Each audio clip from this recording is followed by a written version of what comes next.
The old woman lived in a grand house at the edge of the city, a place that looked like it had stepped out of another century, with tall iron gates, polished marble floors, and paintings that whispered of old times. Her name was Eleanor, and everyone in town knew her as the wealthy grandma who owned lands, businesses, and a mansion so large that she hardly walked through half of it in a single week. People often imagined her life was nothing but joy, comfort, and endless peace. But what they did not know was that behind the golden curtains and sparkling chandeliers lived a loneliness deeper than any emptiness one could imagine. Eleanor had been blessed with fortune, yes, but fate had taken away much more than it gave. She had lost her husband 10 years ago, the man who had been her partner, her strength, and her laughter. Together, they had built their empire, and together, they had dreamed of leaving a legacy for their children and grandchildren. But life, cruel as it often is, did not give them the gift of children. They had no heirs to carry their name, no little feet to run through the wide halls of the mansion, no curious voices to ask her about the treasures locked away in the old chests of the family.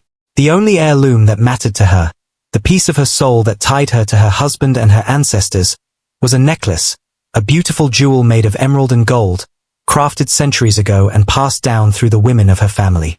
It had been given to Eleanor on the night of her wedding, placed gently around her neck by her husband, who had whispered that as long as she wore it, their bond would never break. 4 years she had worn it proudly, through celebrations, family gatherings, and even quiet nights when she sat reading by the fire. It was more than jewelry. It was a piece of her life, a piece of her love story, a piece of her heart. But then, one day, it was gone. It disappeared under mysterious circumstances, lost somewhere between her travels and the endless parties she was often forced to attend. At first, Eleanor thought it was misplaced, perhaps left in a drawer or locked inside one of her jewelry boxes. She searched for weeks, then months, calling in her staff, turning her house upside down, even hiring private investigators to trace its path. But the necklace was never found. When she finally accepted its loss, it felt like losing her husband all over again.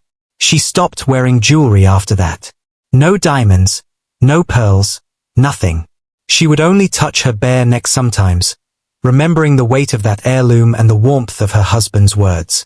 Now, years had passed, and Eleanor lived in a routine that looked glamorous to others but felt colorless to her. She woke early each morning, not because she wanted to, but because sleep often refused to comfort her. The sound of the birds in her garden reminded her of mornings she had shared with her husband, sipping tea, laughing at silly jokes. She still poured 2 cups sometimes, out of habit, only to realize she sat alone. Breakfast was served in the great dining hall, a place that could seat 20 people. But there she was, one small figure at the long table, staring at a meal that could have fed an entire family. She often left most of it untouched. Servants and caretakers moved around her politely, respectful but distant, for she never allowed anyone to come too close.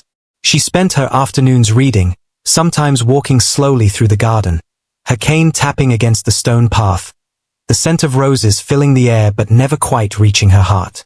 Neighbors waved at her when she went out, and shopkeepers bowed politely, but no one really asked her how she was. People assumed wealth was enough to keep sorrow away, and so they never thought she might be aching inside. On weekends, she was invited to charity events, dinners, and social gatherings. She attended them out of obligation, sitting among people who spoke loudly of their fortunes, their travels, and their children's successes. She smiled, nodded, and gave generous donations, but her mind always drifted back to her necklace, the heirloom that had once made her feel connected to something larger than herself. Without it, she felt like a ghost walking among the living, present but not alive.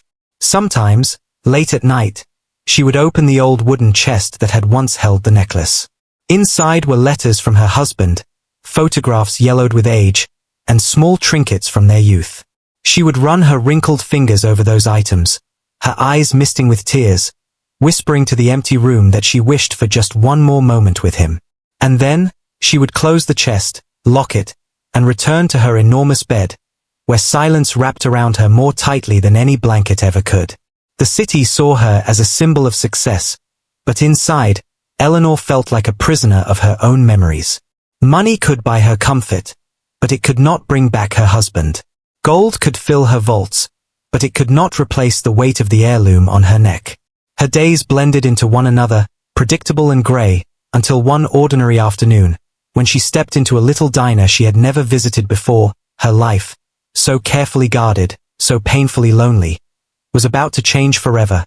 Her name was Anna, a young woman with kind eyes and a tired smile, the kind of smile that showed more strength than joy. She worked as a waitress in a small diner at the corner of a busy street, a place filled with the smell of coffee, frying bacon, and the constant chatter of customers who came and went all day long. From morning until late at night, Anna carried trays, wiped tables, and greeted strangers with a politeness that often hid her exhaustion. Life had not been kind to her. She was only 22, but her shoulders already carried the weight of responsibility that most people much older than her never knew. Her father had left years ago, disappearing without a word, leaving behind unpaid bills and a broken-hearted wife. Since then, Anna's mother had been her only family, her only anchor. But even that anchor was weak, for her mother had fallen sick, her body frail and her voice soft, unable to work or even move around much. Doctors demanded money for treatments, medicines, and checkups, but money was something Anna never seemed to have enough of. So she worked. She worked harder than anyone else in the diner, taking extra shifts, staying late when the manager asked, never complaining even when her feet ached so badly she could hardly walk home. Some days she skipped meals just so she could save enough to buy her mother's medicine. Other days she told herself that the endless struggle would one day lead to something better. Yet, hope was a fragile thing, and many nights she cried silently, not wanting her mother to hear her sobs through the thin walls of their tiny apartment. Despite everything, Anna remained gentle and humble. Customers liked her because she never frowned, never snapped, even when people were rude or demanding. Children often smiled at her, and old men tipped her a little extra, saying she reminded them of their own daughters. But none of that was enough to change her life. She was trapped in a cycle: wake up, work, take care of her mother, sleep, repeat. She dreamed of going to college, of becoming a teacher or a nurse, but those dreams stayed locked inside her heart, hidden beneath the harsh reality of rent notices and medical bills. One Saturday morning, when Anna had a rare half-day off, she decided to visit the flea market near her neighborhood. It was not a place of luxury, just rows of old stalls filled with second-hand clothes, dusty books, chipped furniture, and small trinkets that people sold for a few dollars. Anna often went there because it was the only place where she could buy clothes that were affordable. She liked wandering through the aisles, not because she could buy much, but because it gave her a small escape from the routine of work and struggle. As she walked past a stall covered with old jewelry, her eyes caught sight of something glimmering in the sunlight. It was a necklace, old-fashioned but beautiful, with a green stone set in gold, the kind of thing that seemed too fine to be sitting in a flea market. The seller, an old man with wrinkled hands, shrugged when Anna asked about it. "Found it in a box of things someone sold me," he said carelessly. "If you like it, you can have it for $3. Anna hesitated. $3 was not much, but for her, it meant a meal. Still, something about the necklace pulled at her heart. She had never owned anything so pretty, never had the chance to wear something that made her feel special. Her life was about survival, not beauty. But that day, she allowed herself a small piece of joy. She handed over the $3, slipped the necklace into her pocket, and walked away smiling. That evening, she showed it to her mother, who was lying weakly on their old couch. Her mother's tired eyes lit up. "It's beautiful, Anna," she whispered, touching the stone gently. "You should wear it. It suits you." And so Anna wore it, not knowing that this necklace carried a story much bigger than her own. To her, it was just a small treasure, a piece of hope she could hang around her neck, something to remind her that she was more than just a poor waitress, more than just a girl trapped in endless struggle. In the weeks that followed, she wore the necklace every day. Customers noticed it sometimes, telling her it was lovely, and she would smile shyly, thanking them.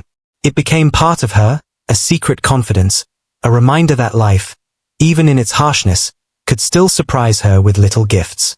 She never wondered where it had come from, never thought it could be worth anything more than the $3 she had paid. But fate has a strange way of working. The necklace that Anna wore so casually, the necklace she thought was nothing but a flea market trinket, was about to change her life in ways she could not imagine. For while she wore it to work one ordinary afternoon, carrying trays of coffee and plates of pancakes, an older woman would walk into the diner, sit down at one of the tables, and notice the glimmer of green and gold around Anna's neck. That single moment would open a door between two very different worlds, the lonely world of wealth and the struggling world of survival. For now, though, Anna remained unaware. She only knew the necklace made her feel a little stronger, a little more beautiful, as if the universe had given her something precious, something she did not even deserve. And with that quiet happiness, she returned to her endless work, smiling at strangers, dreaming silently of better days, not realizing that destiny was already on its way. It was a quiet afternoon when Eleanor, the wealthy grandmother, decided to do something unusual. Normally, she dined in luxurious restaurants, where waiters dressed in black suits and the tables were covered in white silk. But on that day, she felt restless, tired of the polished world that only reminded her of her emptiness. She had been driven through the city in her chauffeur-driven car, and as she looked out of the window, her eyes fell on a small diner at the corner of a busy street. Its windows were foggy, the neon sign above the door flickered, and people in simple clothes sat inside laughing and eating.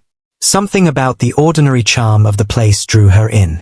"Stop here," she told her driver. The man looked surprised. "Here, She nodded firmly. He obeyed, and Eleanor stepped out, her cane clicking against the pavement as she walked to the diner door. The smell of frying bacon and strong coffee rushed out as soon as she entered, and for a moment, she felt she had stepped into another world. A world where people didn't care about wealth or luxury, a world that seemed full of warmth. Anna was behind the counter at that moment, wiping glasses and humming softly to herself. Her shift had already been long, but she kept her smile alive, greeting each customer with kindness. When the doorbell rang and Eleanor entered, Anna looked up. She noticed the older woman immediately, not just because of her elegant clothes and pearl earrings, but because she carried herself with a dignity that made everyone in the diner turn to look. Anna quickly put down the glass and hurried over with a polite smile. "Good afternoon," Anna said gently. "Would you like a booth or a table?" Eleanor, who was not used to being treated like just another customer, felt a strange comfort in Anna's tone. "A booth, please," she replied. Anna guided her to a corner booth near the window, pulling out the chair with her usual care. Eleanor sat down slowly, leaning her cane against the side, and glanced around the diner. It was small, noisy, and a little messy compared to the restaurants she usually visited, but there was life in it. People laughed, children clinked their spoons against plates, and the air smelled of butter and bread. For the first time in a long while, Eleanor felt alive. "What can I get for you today?" Anna asked kindly, her notepad in hand. Eleanor looked up at her, noticing the softness in her eyes, the way her hair was tied back neatly, and the tiredness hidden beneath her smile. She ordered a simple cup of tea and a slice of apple pie. Anna nodded and hurried off. As Eleanor watched her move around the diner, serving others, she felt something unusual: admiration. Here was a young girl working so hard, her every step filled with energy, her every smile given freely, even though Eleanor could tell life had not been easy for her. It was a kind of strength Eleanor had rarely seen among the wealthy. When Anna returned with the tea and pie, she set them down gently, her necklace swinging forward slightly as she leaned in. The moment Eleanor's eyes fell on it, her heart skipped a beat. She froze. The green stone caught the light, glowing faintly, set in the golden frame she knew so well. Her breath caught in her throat. She blinked, thinking perhaps her old eyes were playing tricks on her.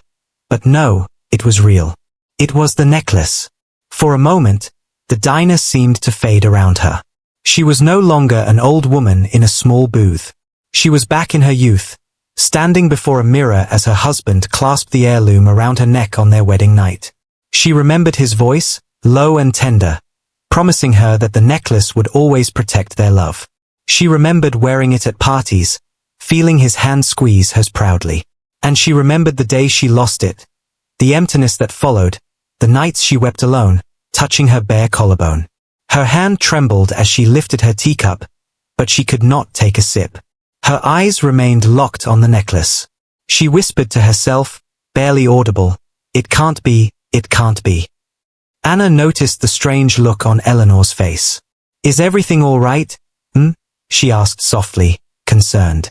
Eleanor blinked quickly, trying to compose herself, but the tears had already begun to prick her eyes. She forced a small smile.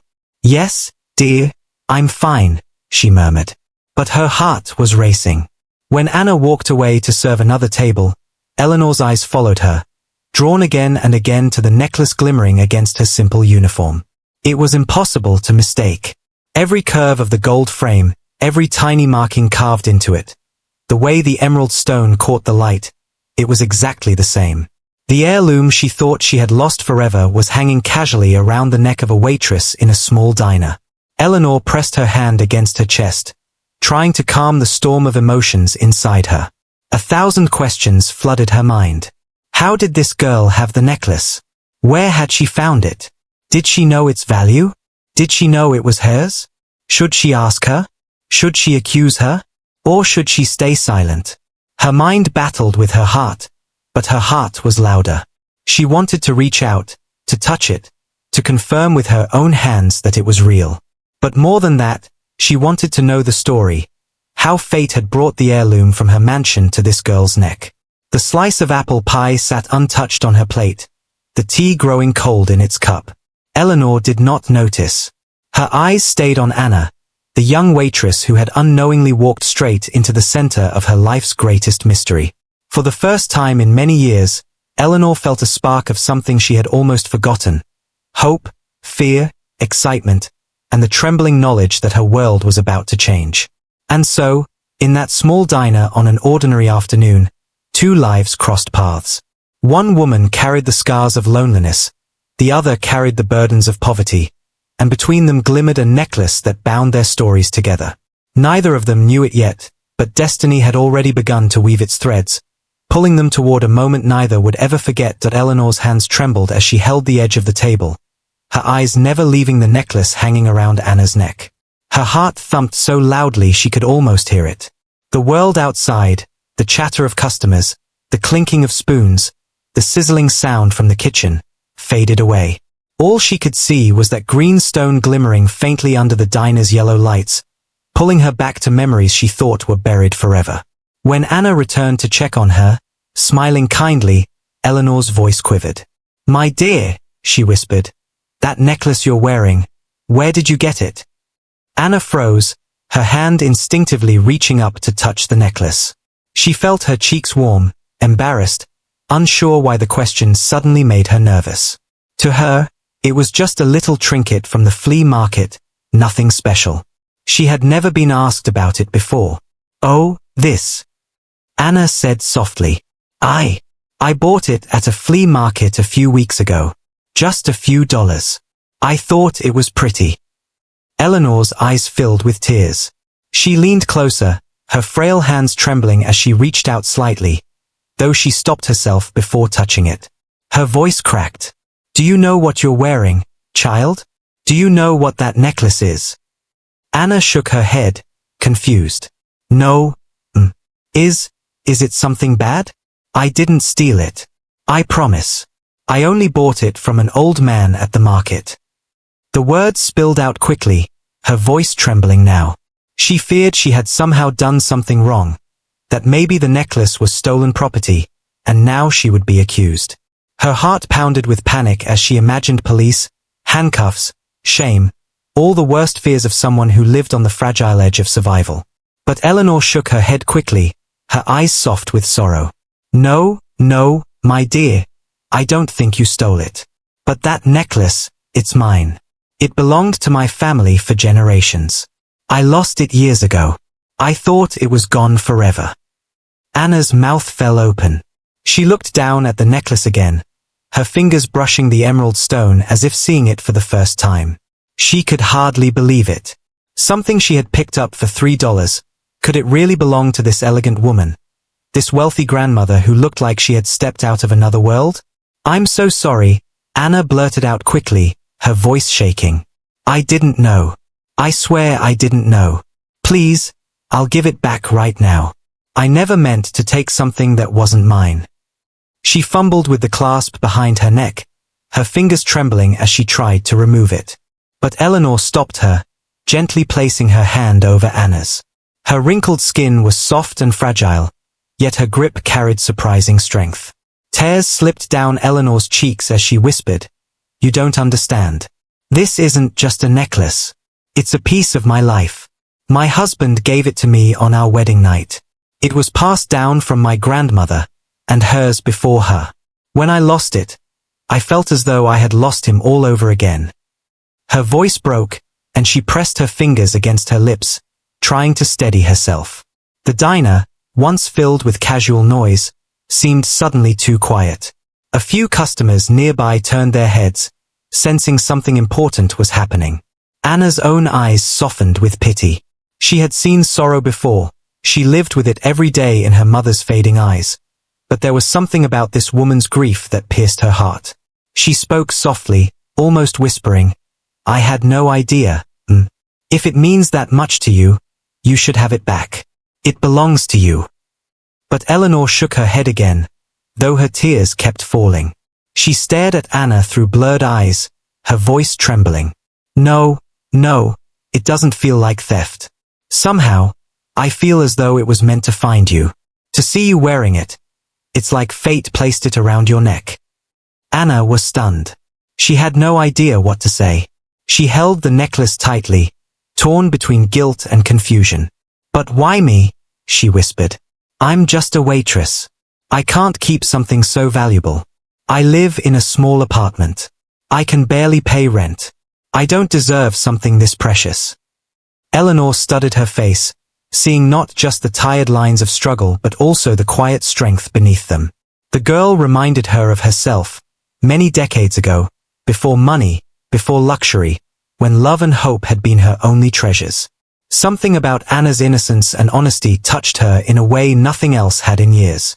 "You remind me of who I once was," Eleanor whispered. "Young, full of dreams, and yet burdened with struggles. Maybe the necklace found you because you need it more than I do." Anna shook her head firmly, her eyes glistening. "No, I can't take what isn't mine. It's not right."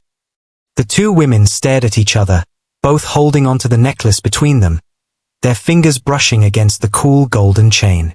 One saw her past, her memories, her love story. The other saw guilt, fear, and disbelief. Yet, in that shared moment, something invisible bound them together. Eleanor's tears finally fell freely, rolling down her cheeks as her body trembled. "All these years," she whispered, "I thought I'd never see it again. And now, of all places, I see it here, in this little diner, around your neck. Do you know what that means to me?" Anna swallowed hard, her own eyes moist.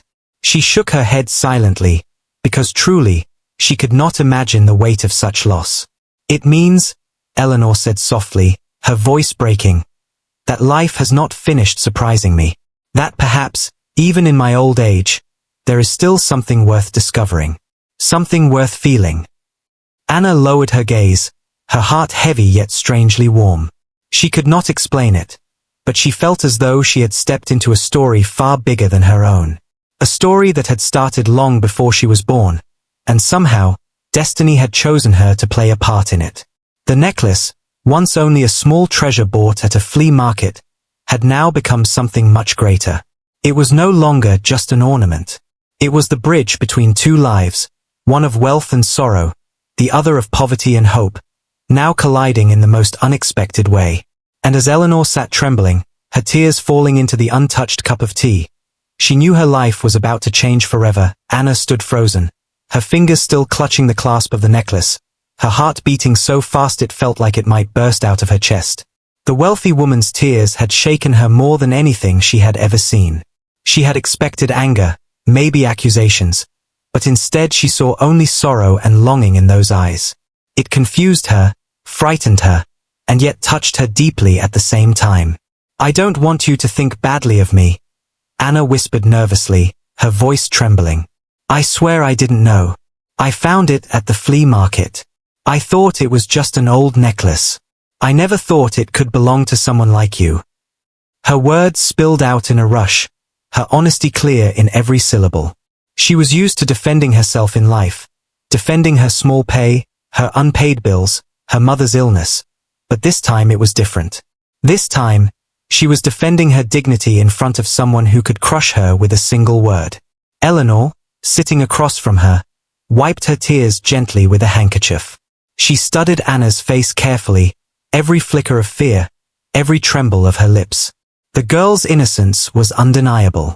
Eleanor's heart softened even more. She could see that Anna was not a thief, not a liar, not someone who wanted to take advantage. She was simply a young woman trying to survive, caught in something far bigger than she understood. "You don't need to explain, child," Eleanor said softly, her voice weak but warm. "I believe you. I can see it in your eyes. You speak the truth." Anna blinked in surprise. She had expected judgment, maybe even anger. Instead, she saw compassion. But still, she felt guilty, as though by wearing the necklace she had somehow disrespected the memories of this woman. "Then please," she said quickly, almost pleading, "take it back. It's yours. It belongs to your family, not me." She unclasped it at last, her hands trembling as she held it out across the table. The emerald stone caught the light, shimmering softly between them. But Eleanor did not reach for it. She only stared, her eyes misty again, her lips pressed together. "You don't understand," Eleanor whispered. "When I lost it, I lost more than just a piece of jewelry. I lost a piece of my heart. For years I searched, I prayed, I hoped, and when it never returned, I thought it was gone forever. I gave up. And now, here you are, sitting across from me, wearing it so naturally, as though it was always meant to be yours." Anna shook her head, her eyes wide. "No, it can't be. I'm just a nobody. I'm not rich. I'm not special. I'm only a waitress who works to pay for her mother's medicine. I don't deserve something so precious." Her voice cracked at the mention of her mother, the weight of her life spilling out in that single sentence. Eleanor leaned forward, her old hands trembling as she placed them gently over Anna's. "Listen to me," she said firmly, though her voice was soft. "Value is not measured by money or status. It is measured by heart. And your heart, my dear, is stronger and purer than many I have known in my long life." Anna's throat tightened. She had never been spoken to like that before. All her life she had been told she was poor, unlucky, burdened. And now this wealthy, elegant woman was telling her she was worthy, valuable. It felt almost unreal. Still, Anna tried to push the necklace back toward her. "Please," she said again, her voice breaking. "I can't keep it. You said it was your husband's gift. You said it was part of your family. I can't take that from you. It would be wrong." Eleanor closed her eyes for a moment, her chest rising and falling as she tried to steady her emotions. Memories of her husband's smile, his warm hands, his laughter echoed in her mind. She wanted to hold the necklace again, to feel it against her skin, to relive even a single moment of the love she had lost. But when she opened her eyes and looked at Anna, she saw something else, something her husband would have seen too. A girl who needed hope. "You are not taking it from me," Eleanor said finally, her voice firm but kind. "It found you. And perhaps it found you for a reason. Sometimes the things we lose don't come back to us in the same way. Sometimes they return in ways that teach us something new." Anna stared at her in disbelief, tears welling in her eyes now too. She didn't know what to say, didn't know how to argue against such kindness. She had expected to be scolded, maybe even humiliated, but instead she was being given a gift she didn't feel worthy of. "I don't understand," Anna whispered, shaking her head. "Why would you let me keep it? Why me, of all people?" Eleanor reached across the table, gently lifting Anna's chin so their eyes met. "Because, child, I see honesty in you. I see goodness. And maybe, just maybe, fate has decided that this necklace has a new story to tell. Perhaps it is no longer only mine. Perhaps it is meant to remind you of your own strength, to give you hope when you feel you have none. By now, Anna's tears had spilled over, running down her cheeks as she clutched the necklace tightly to her chest. Her lips trembled as she tried to speak, but no words came. For the first time in years, someone saw her not as a poor waitress, not as a struggling daughter, but as a human being who mattered. The customers around them continued eating, unaware that in that small corner booth of the diner, something extraordinary was happening. Two women, from two different worlds, were connected by a piece of gold and emerald, but more than that, by a moment of pure truth and humanity.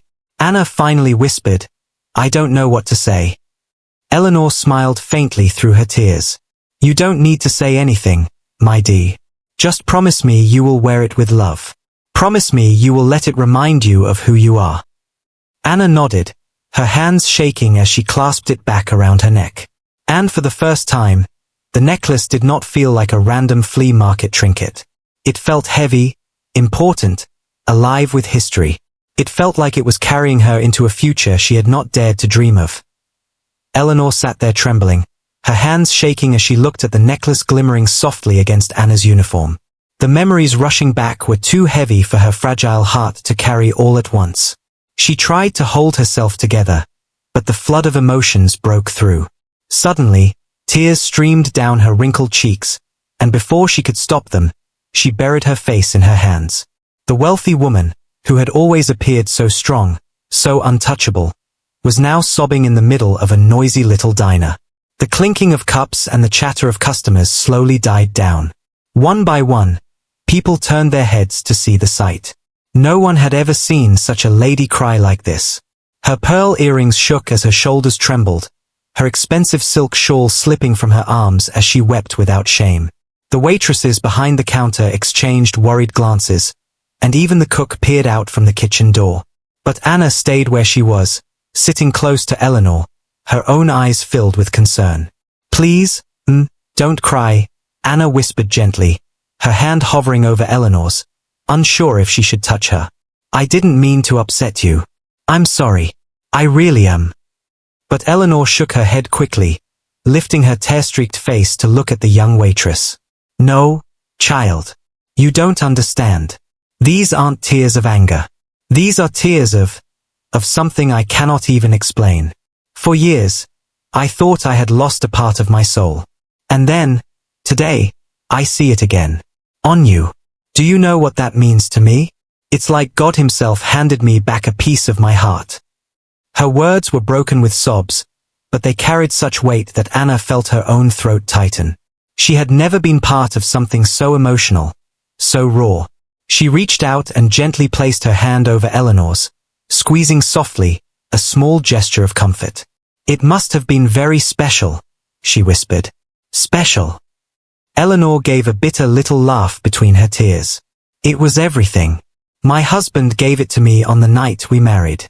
He said it would protect our love, that as long as I wore it, I would never be alone. I wore it every day, through every season, through every storm. When I lost it, I felt as though he had died all over again. I cried for months. And when I finally gave up, I promised myself I would never wear another jewel. Nothing else could replace it." Anna listened quietly, her own eyes misting. She could feel the deep love in Eleanor's words, the devotion, the heartbreak. She thought of her own mother, lying weak at home, the only person she had left in the world. She understood how it felt to lose pieces of yourself to the cruel hand of fate. "I'm so sorry you went through that," Anna said softly. "I wish I could bring him back for you. I wish I could return the years you spent without this necklace. But all I can give you is honesty. I never knew it belonged to you.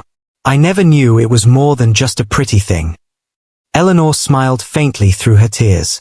She reached out, brushing her trembling fingers against the emerald stone resting on Anna's chest. "You wore it with innocence, my dear. And seeing it on you, it doesn't feel like theft. It feels like it was waiting for you. Maybe my husband's words were true after all. Maybe this necklace was always meant to protect love, not just mine, but yours too." Anna lowered her gaze, embarrassed, overwhelmed. She shook her head quickly. "But I don't have anything worth protecting. My life is nothing compared to yours. You have a mansion, money, a name that people respect. I have nothing but a sick mother and a tired body from working too much. I don't deserve something so valuable." Eleanor's tears flowed again, but this time they carried warmth, not just sorrow. She took Anna's hand in hers and held it tightly. "Oh, my child, don't you see? You have something I never had. You have love that you give freely, even when you have nothing. You have strength that I lost long ago. That necklace found you because your heart is pure. Wealth cannot measure that. Money cannot buy that. You are richer than you think." For a long moment, neither of them spoke. The diner was silent except for the faint hiss of the coffee machine and the ticking of the clock on the wall. Customers who had been staring slowly returned to their meals, whispering quietly, touched by what little they had overheard. Something extraordinary was unfolding before their eyes, something too deep to ignore. Eleanor, her face still wet with tears, straightened herself, though her body trembled.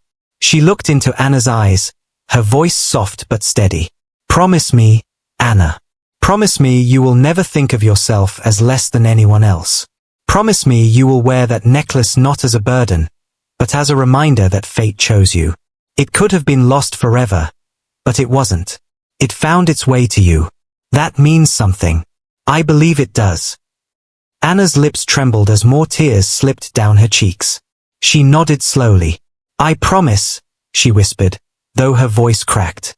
"I don't understand it fully, but I promise I will respect it. I'll wear it with love."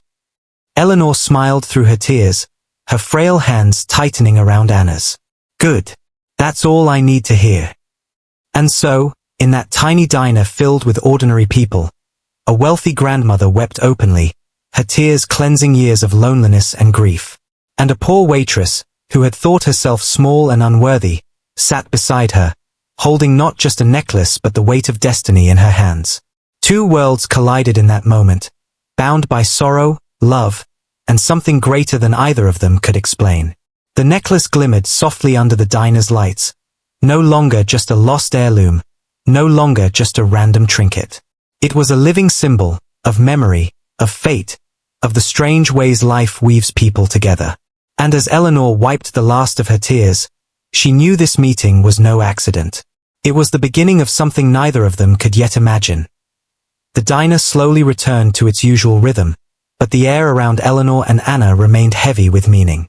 The wealthy grandmother sat across from the poor waitress, both of them changed in ways they couldn't yet explain. The necklace, still hanging around Anna's neck, seemed to shine brighter, as though it knew it was now more than a piece of gold and stone. It was the bridge that had brought two strangers together.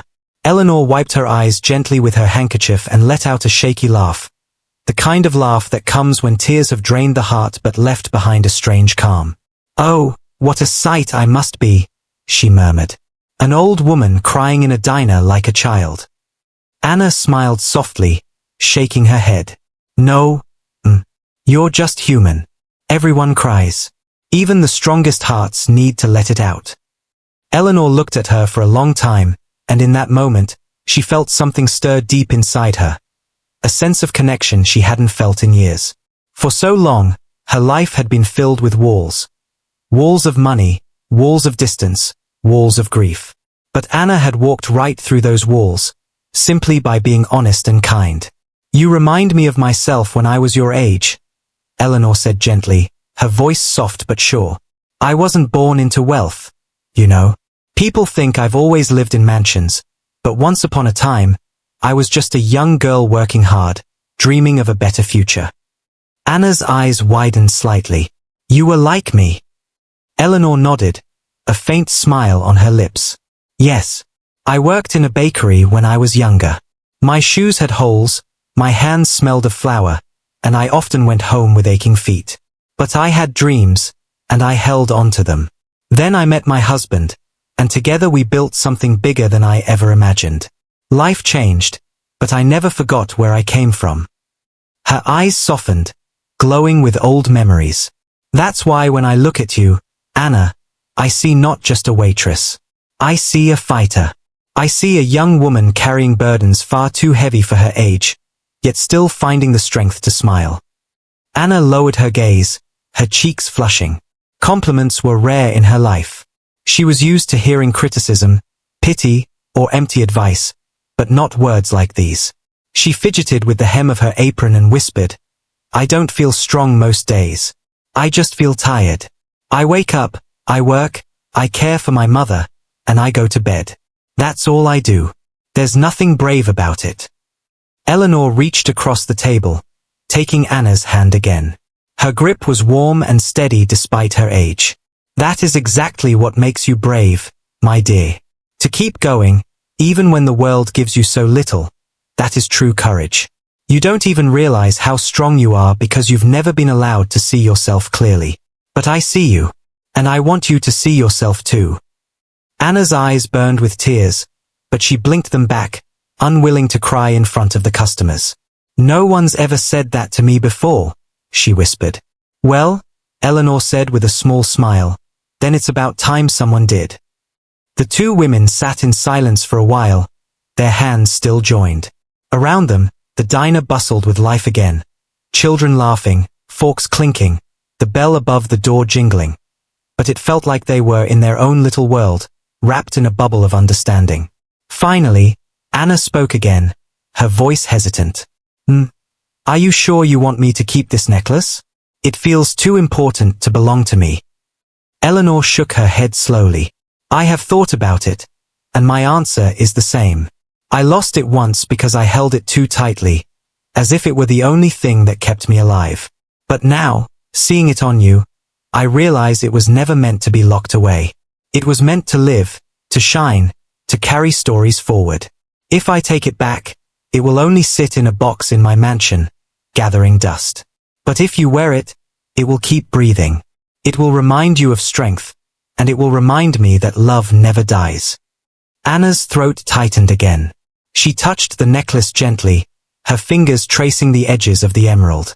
She felt its weight differently now, not as a piece of jewelry, but as a gift, a responsibility. It was overwhelming, but also strangely comforting. "I'll keep it," she whispered, her voice steady this time. "Not because I think I deserve it, but because you want me to. I'll keep it safe. I'll treasure it." Eleanor's eyes glistened with fresh tears, but this time they were not heavy with sorrow. They were light, carrying hope. She leaned back in her seat, her frail body relaxing as though a burden had finally lifted. "Good," she said softly. "That's all I ask."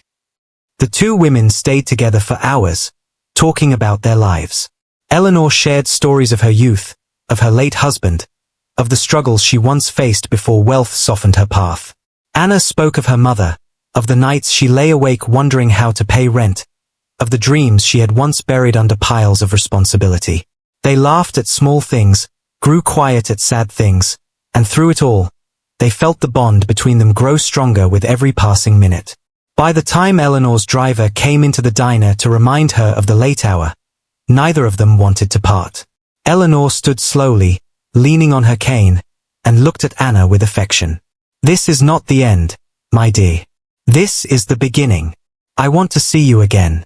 Often." Anna smiled shyly, her heart both nervous and hopeful. "I'd like that," she said softly. As Eleanor walked out of the diner, her driver holding the door, Anna stood at the window and watched her go. For the first time in years, she felt something stirring in her chest. A sense that maybe her life was about to change, that maybe fate had not abandoned her after all. And Eleanor, as she settled into the car, touched her chest where the necklace used to rest and smiled faintly. It was no longer on her, but somehow, it still felt close. Because now it carried not just her past, but Anna's future too. The next few weeks passed, and life in the little diner carried on as usual. Customers came and went, plates clattered, and coffee pots hissed. But for Anna, nothing felt the same anymore. Every time she touched the necklace around her neck, she felt the weight of Eleanor's words, the warmth of her tears, and the power of the promise she had made. It was no longer just an ornament. It was a reminder that she was seen, valued, and connected to something bigger than her struggles. Eleanor kept her word. She returned to the diner again and again, each time sitting at the same booth by the window. She no longer ordered just tea and pie. Sometimes she asked for soup.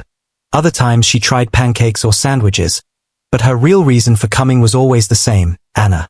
The two women spent hours together, talking like family.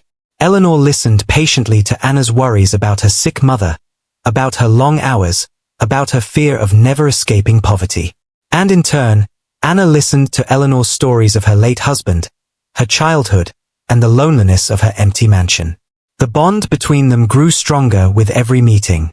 Soon, Eleanor visited not just the diner, but Anna's tiny apartment as well. When she saw the peeling paint on the walls, the worn-out furniture, and Anna's mother lying weakly on the couch, her heart ached. She sat beside the frail woman, holding her hand gently, and spoke to her with kindness. Anna's mother, though sick, smiled faintly and whispered, "Thank you for being so kind to my daughter." That night, Eleanor went home to her mansion and cried again, not out of sorrow, but because she realized how unfair life had been. She had more rooms than she could count, more wealth than she could ever spend, and yet she had no family to share it with. Anna, on the other hand, had love in abundance but no resources to ease her pain. Something inside Eleanor shifted that night. She knew she could no longer stand by and watch. The next day, when she met Anna at the diner again, Eleanor spoke firmly. "My dear, I want to help you. Not out of pity, but because I choose to. Let me take care of your mother's treatments. Let me give you a chance to live the life you deserve." Anna froze, her eyes wide. "No, I can't accept that. You've already given me too much. The necklace, your kindness, it's more than I ever dreamed of. I can't let you spend your money on me. People will say I took advantage of you." Eleanor shook her head, her eyes steady. "Let people say what they wish. They don't know what I feel. I have spent years surrounded by riches but starving for love. Now, I have found something real, something worth giving to. You are not taking advantage of me, Anna. You are giving me a reason to care again. Don't deny me that gift." Tears welled in Anna's eyes. She tried to speak, but her voice broke. All her life, no one had offered her such help, such love, without expecting anything in return. She had carried her burdens alone for so long that she didn't know how to let someone else carry them with her. Slowly, she nodded, her hands trembling. If you really mean it, then thank you. From my heart, thank you." And Eleanor meant it.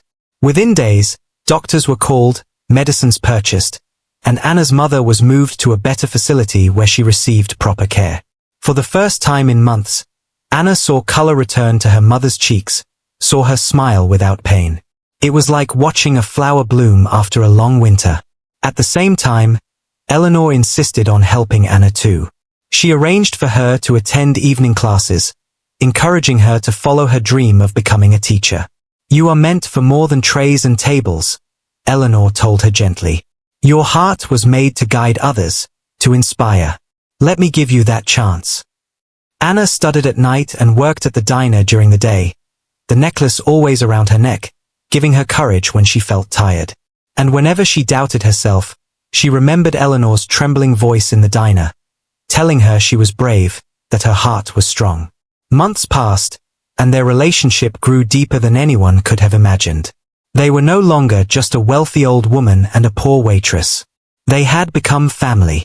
Eleanor started calling Anna her granddaughter, and Anna, shy at first, began calling her grandma. It felt natural, as though fate had always intended it that way. The story of the necklace became something they both shared.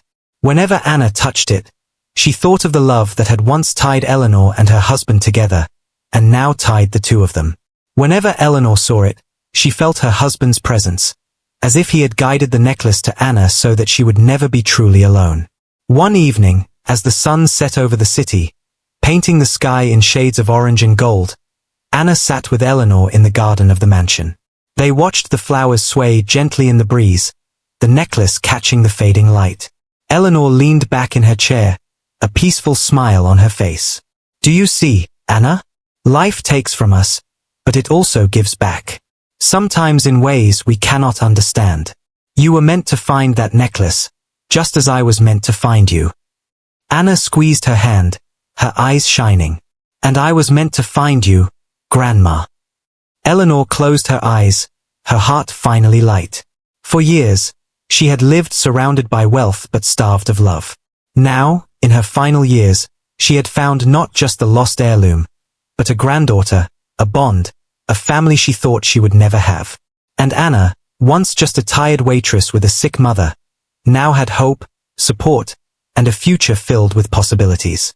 The necklace, once thought lost forever, had not only been found, it had become the symbol of a new beginning. Two lives, worlds apart, were forever joined by a single piece of gold and emerald, and by the tears, love, and kindness that followed.